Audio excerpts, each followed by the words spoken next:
Good afternoon. A warm welcome to all visitors and an even warmer welcome to all of you who call Prince of Peace your spiritual home. Just a little bit of change of our normal routine. We'll do the announcements before Holy Mass today. Today is the beginning of Septuagesima tide, that 3-week period of proximate preparation for Lent in our extraordinary form. The spiritual reading that I have asked the whole parish to kind of do is Christopher Carston's A Devotional Journey into the Easter Mystery.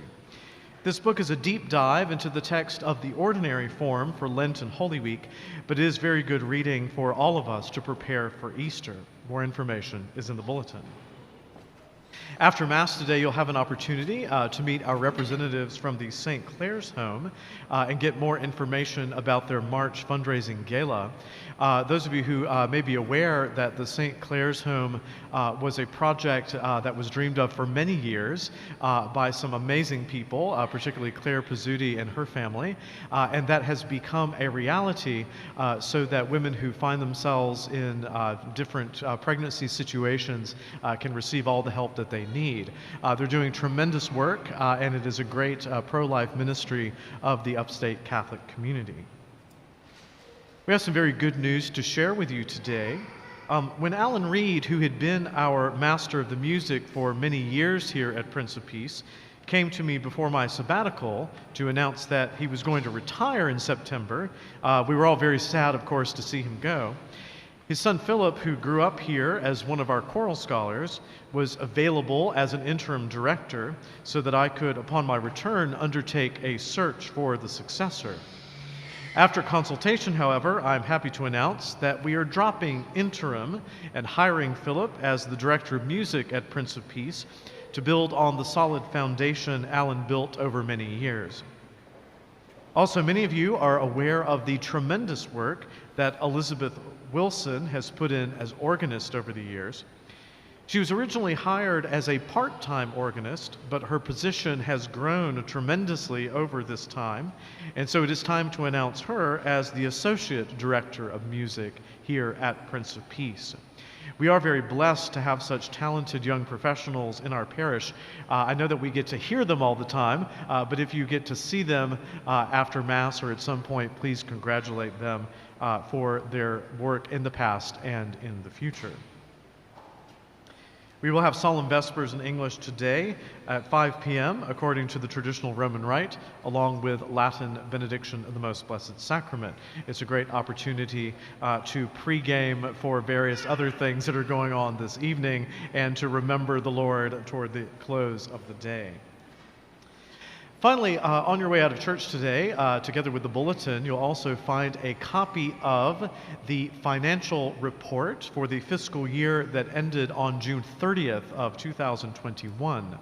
Now, normally this comes out much earlier than it has this year. There have been all kinds of various accounting things beyond our control, so it did not come out as early as I would like it to, but it is out now.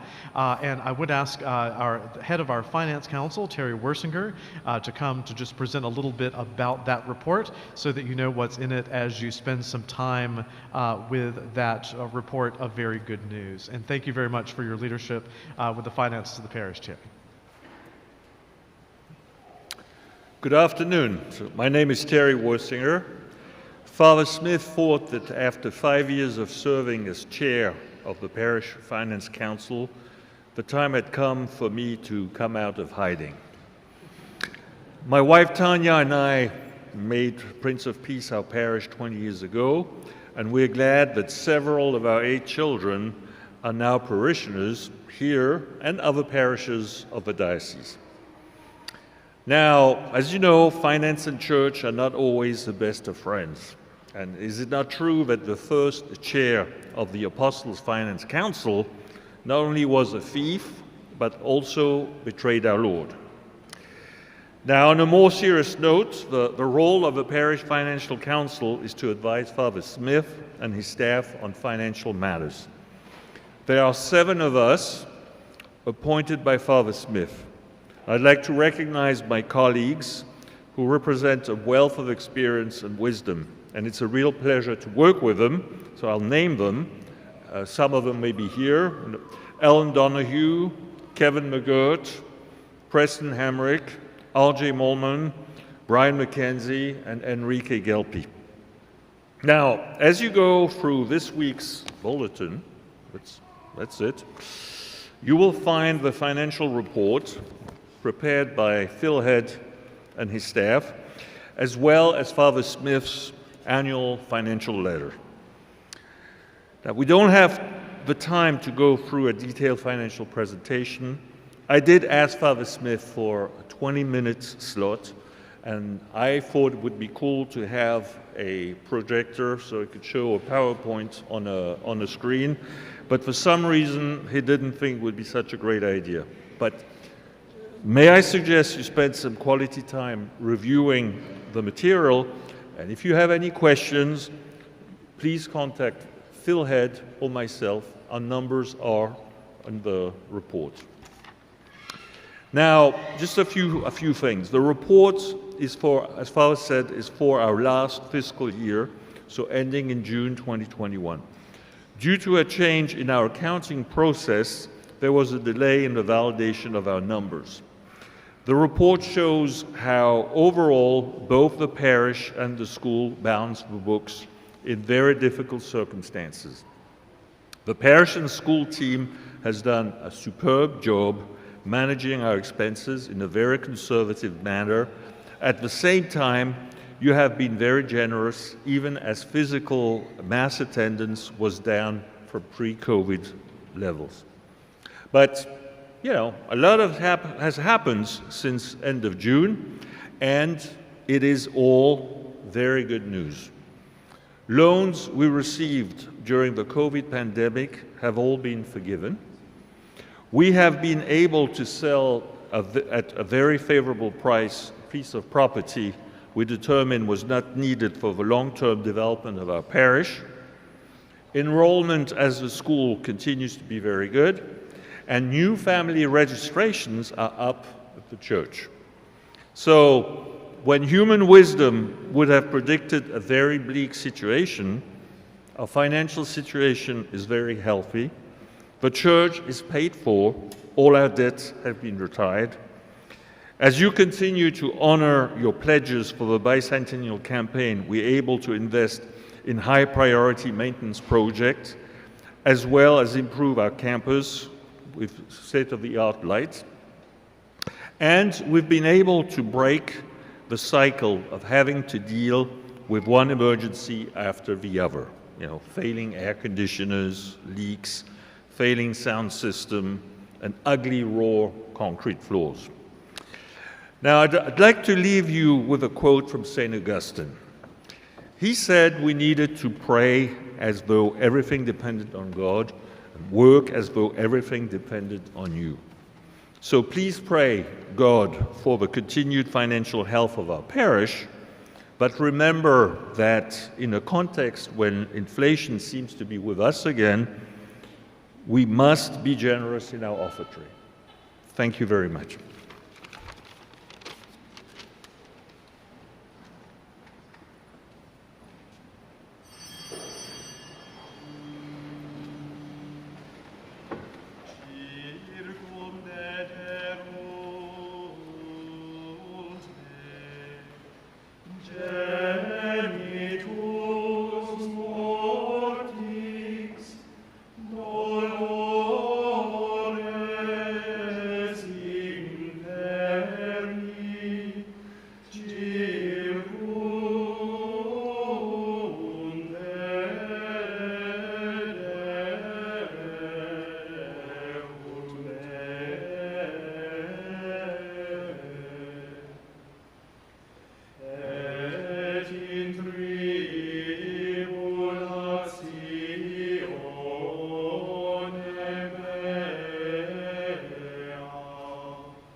Oremus. Reces populi tui quesumus Domine, clemente exaudi, ut quius te pro peccatis nostris affligimus, Pro tui nominis gloria misericordii te liberemur, per Dominum nostrum Iesum Christum Filium Tuum, qui te convivit et regnat in unitate Spiritus Sancti Deus, per omnia saecula saeculorum.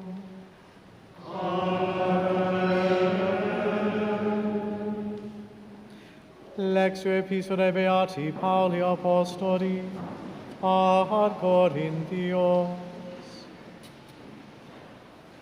Fratres, nescitis quodii qui in stadio curunt, omnes quidem curunt, sed unus accipit bravium. Sic currite, ut comprehendatis. Omnis autem qui in agone contendit, ab omnibus se abstinet, et illi quidem corruptibilem coronam accipiant, nos autem incorruptam.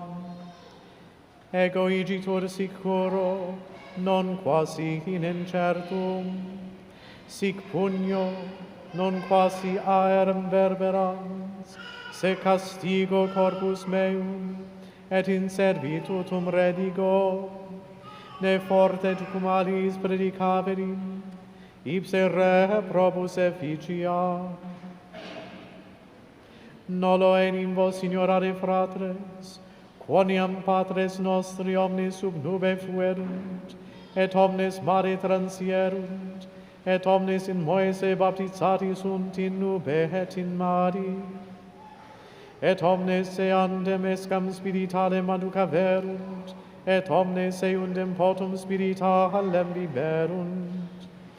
Bibevant autem de spiritali, consequente eos Petra.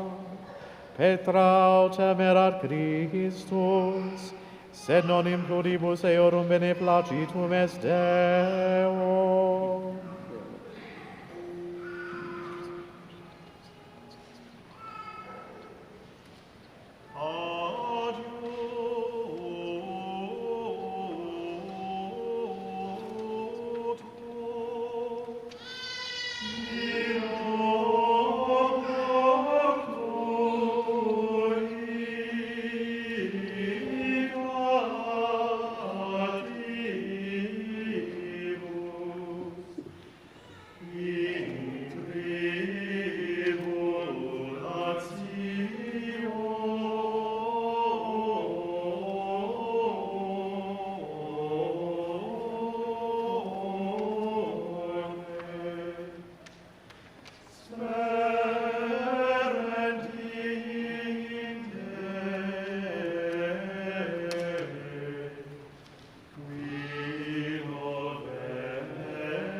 Dominus vobiscum.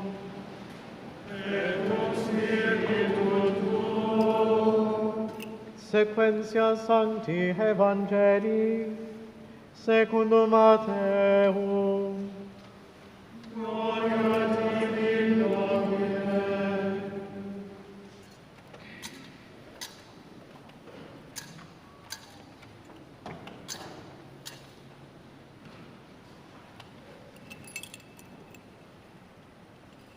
In illo tempore dixit Iesus discipulis suis parabolam ham. Similes regnum celorum homini patri familias, qui exit primo mane conducet operarios in vineam sua. Conventione autem facta, cum operaris ex denario diurno, misit eos in vineam sua. Et egressus circa oram tertia, vidit alios stantes in foro ociosos, et dixit illis, ite, et vos in vineam mea, et quod justum fuerit, dabo vobis. Ili autem abierunt. Iterum autem exit circa sextam et nonnam hora, et fecit similiter. Circa undecimam vero exit, et invenit alios stantes, et dicit illis, quid hic statis tota die ociosi? Dicunt ei, quia nemo nos conduxit. Dicit illis, ite, et vos in vineam mea. Cum sero autem factum esset, dicit Dominus vinee procuratoris suo. Voca operarios, et redeiris mercedem, incipienza novissimi susque ad primos. Convenis entergo qui circa undecimam horam venerant, acceperunt singulos denarios. Venientes autem et primi, arbitratis sunt quod plus essent accepturi, acceperunt autem, et ipsi singulos denarios. Et accipientes murmurabant adversus patrem familias dicentes. In novissimi una hora fecerunt, et pares illos nobis fecisti, qui portabimus pondus diei, et estus. Attile respondens unie horum dixit, amice, non facio tibi iudiam, non ex denario convenisti mecum. Tolle quod tuum est et vade. Volo autem, et huic novissimo dare sicut et tibi. Aut non lecit mihi, quod volo facere. Anocorus tuos nequam est, quia ego bonus sum. Sic erunt novissimi primi, e primi novissimi. Multi enim sunt vocati, pauci vero electi.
We began this sermon series with the fourth commandment, honor thy father and mother. The question of authority and obedience to legitimate authority, as we have seen, is not really necessarily the easiest one. There are those within the church who say that we must obey our lawful superiors in absolutely everything that does not entail mortal sin. And there are certainly stories of the saints which bear this particular attitude out. One of the most beloved saints of modern times, particularly of traditional Catholics, is Padre Pio. Padre Pio was a stigmatist who bore the wounds of our Lord in his own flesh and could read souls in the confessional. Now, if you read a lot about his life, you realize that he was actually kind of a bit of a cantankerous man who would sometimes yell at people in the confessional and refuse them absolution until they got their act together. Sometimes when I read about things in the life of Padre Pio, I think, my God, if I did the same thing, I'd be on the evening news, right? But then again, I'm also no Padre Pio, as you well know. His superiors thought he was a fraud and a nutcase. Someone in the Vatican actually ordered listening devices to be put in his cell, and he was forbidden from saying Mass in public or giving spiritual direction. God's will be done. The will of my superiors is the will of God, was his response. He found that he was one of what our Lord in the Gospel today calls the pauci electi, those few that are called among the chosen to suffer in a particular way. For almost 13 years, he was silenced and acquiesced. As a priest, I can't imagine not being with you day in and day out for 13 years. There is a particular suffering that brings to the heart of a priest, particularly for someone like Padre Pio. But not all of the saints were so quiet when faced with unjust treatment at the hand of their superiors. One of my all-time favorite saints, you probably won't be too surprised to hear, is St. Joan of Arc. Now, if you want the emblem of true Catholic girl power, okay, St. Joan of Arc is your girl.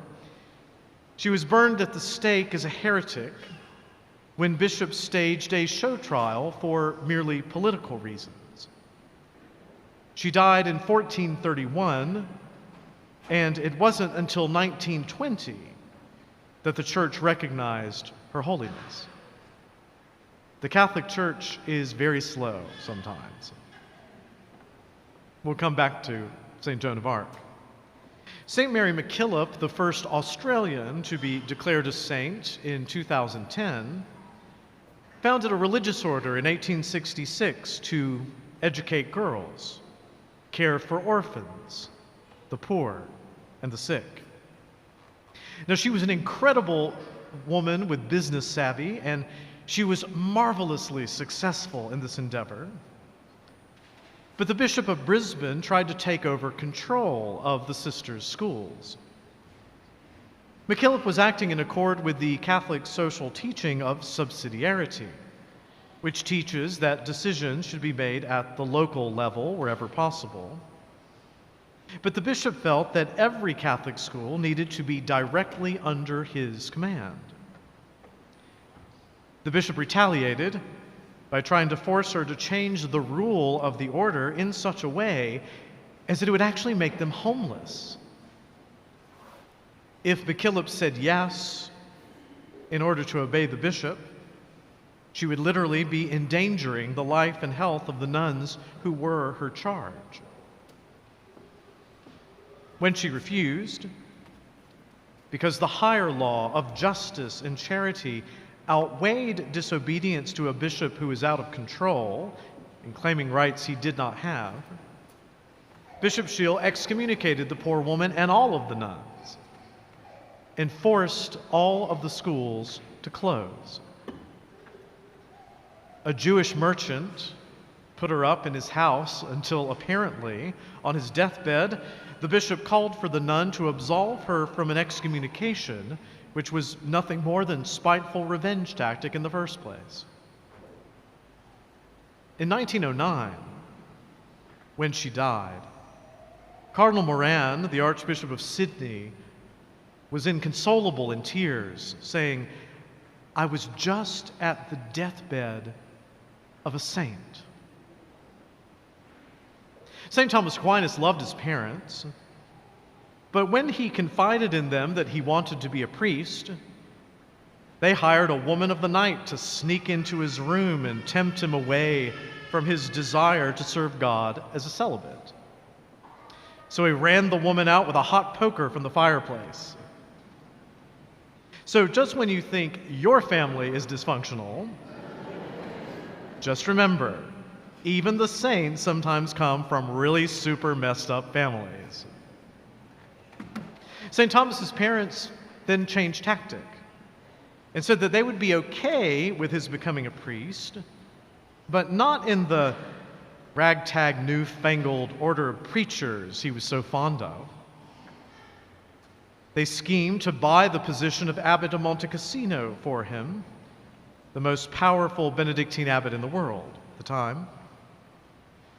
St. Thomas was forced to run away from his own parents, who were willing to commit simony and fraud so that they could use their own son to fleece the material riches of a monastery that were used for education and for the poor. Small wonder then that as he writes of obedience, he instructs young men and women, even if their parents stretch themselves out over the threshold of the door to their house to block their way out of the door to join a monastery or a convent, to step on their parents on the way out the door. So, what does all this mean?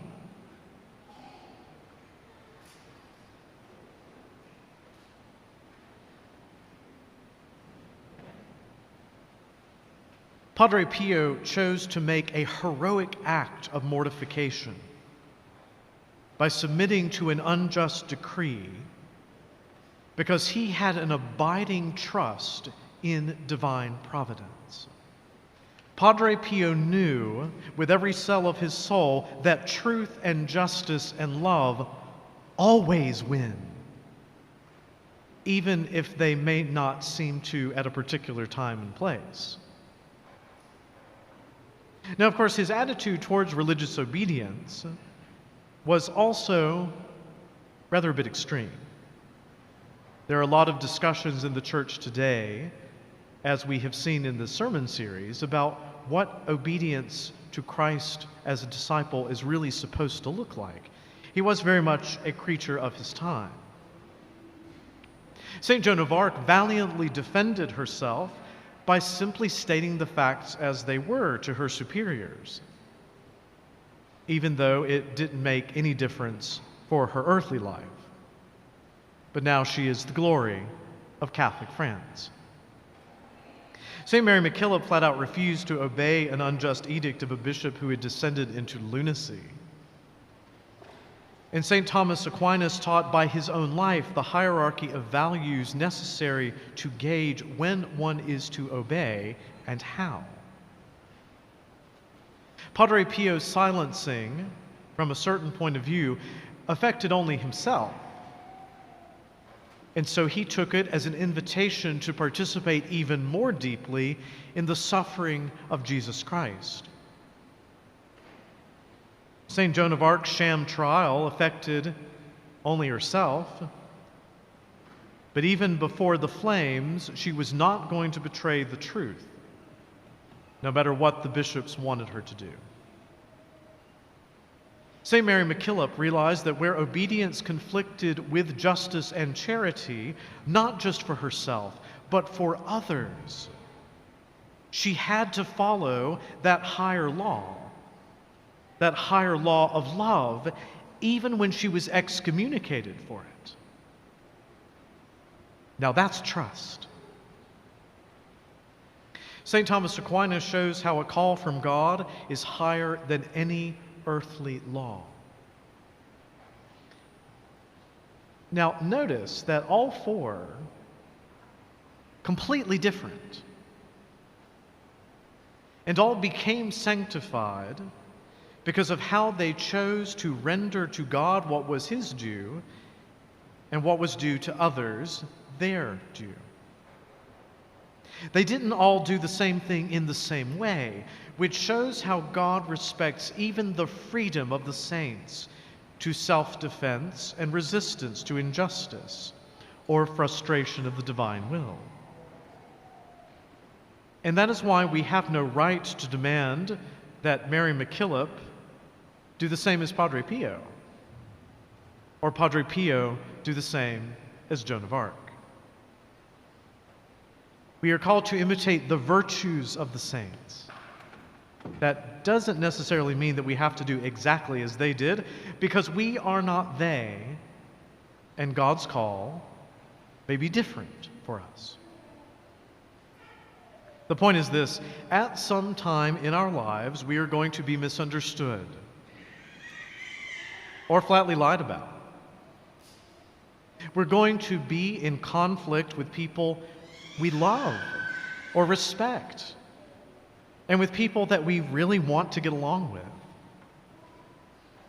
How we respond to those situations is going to depend on how the Lord wants to forge our holiness in the crucible of suffering. And he does so even with the personality the good Lord gave us.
Credo in unum Deum,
Oremus.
per omnia saecula saeculorum.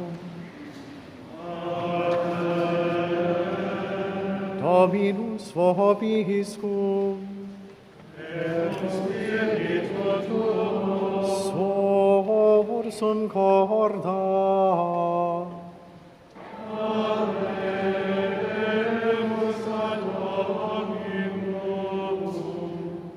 Gratias agamus, Domino Deo nostro.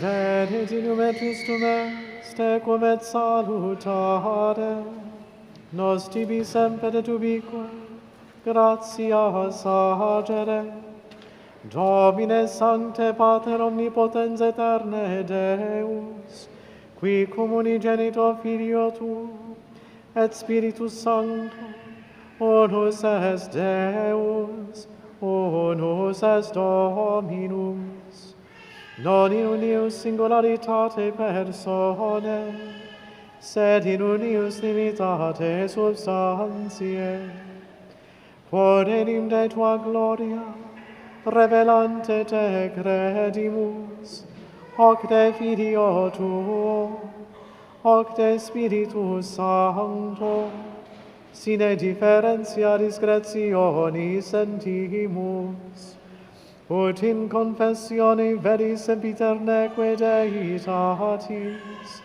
et in personis proprietas, et in essentia unitas, et in majestate adoreture qualitas, quam laudant angeli atque arcangeli, cherubim quoque ac seraphim, qui non cessant clamare quotidie, una voce dicentes.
per omnia saecula saeculorum.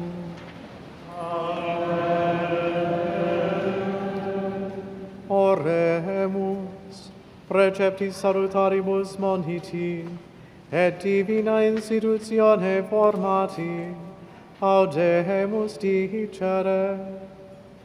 Pater noster, qui es in celis, sanctificetur nomen tuum, adveniat regnum tuum, fiat voluntas tua, sicut in cielo et in terra.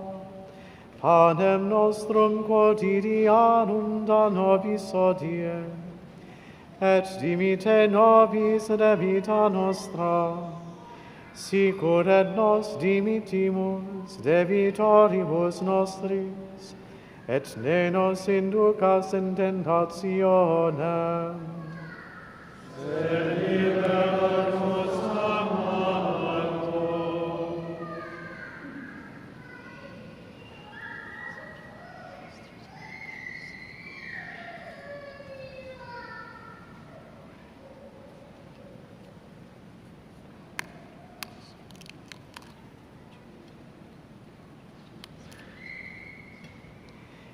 Per omnia saecula saeculorum. Amen. Pax Domini sit semper vobiscum.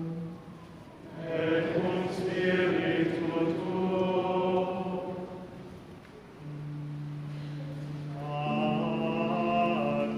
Agnus Dei, qui cognis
erat in principio, et nunc et semper, et in saecula saeculorum. Amen.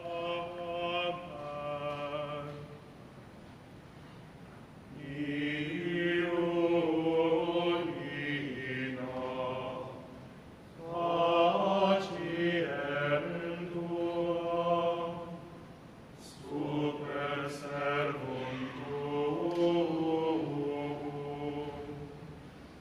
et salvum nefas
Fideles tue Deus per tua dona firmentur, ut te Adam et percipientur requirant, et querendo sine fine percipiant, per Dominum nostrum Iesum Christum Filium Tuum, qui te convivit et regnat, in unitate Spiritus Sancti Deus, per omnia saecula saeculorum.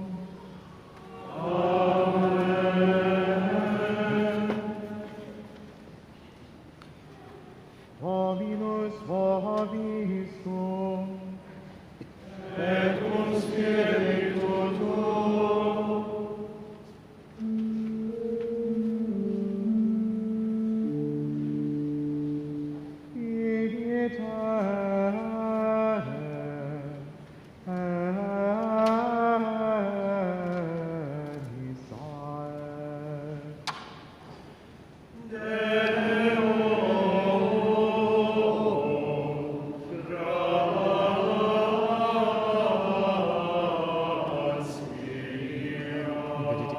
Omnipotens Deus, Pater et Filius et Spiritus.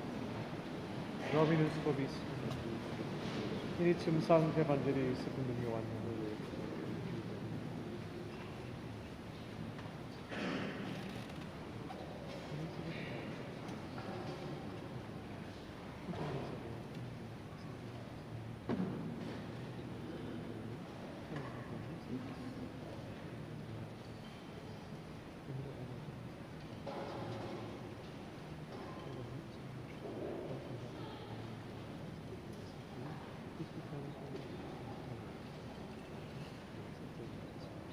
Et verbum caro factum est.